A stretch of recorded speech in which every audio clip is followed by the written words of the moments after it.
La foire n'a ouvert que depuis quelques heures à peine et cette peinture est déjà vendue 28 000 $.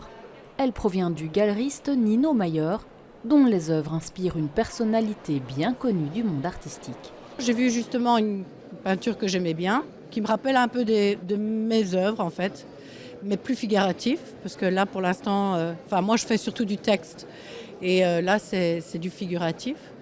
Et on va voir, on regarde, on fait le tour et puis on va peut-être revenir. Pour son grand retour après 3 ans d'absence, Art Brussels accueille plus de 150 galeries de 26 pays différents. Dans les allées, de nombreux passionnés, belges ou étrangers. On vient juste de faire la foire de Londres et c'était très ennuyeux. Maintenant, on est ici, c'est super excitant, je ne sais même pas où regarder. Je peux vous demander ce que vous avez acheté ? Je ne pense pas parce que mon mari collectionne beaucoup et il n'aime pas le dire. Mais oui, on a eu un coup de cœur pour plusieurs pièces. C'est pourquoi on était là à 11 heures précises, les premiers devant la porte.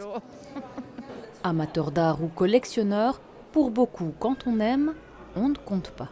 J'ai déjà mis jusqu'à 200 000 €, donc ça dépend des... Quand j'ai l'argent ou moins d'argent, ça dépend.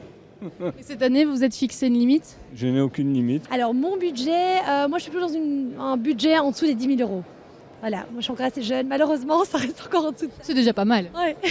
Cette foire est aussi la première à utiliser l'Art Pass ID, une application pour respecter la norme européenne anti-blanchiment. Il s'agit de contrôler la fiabilité d'une œuvre qui dépasse les 10 000 €. C'est excessivement important, effectivement, de pouvoir donner confiance dans le marché de l'art, de pouvoir faciliter les transactions et d'être quelque part transparent. C'est la dernière année qu'Art Brussels se déroule à Tour et Taxi. En 2023, elle s'installera à Brussels Expo.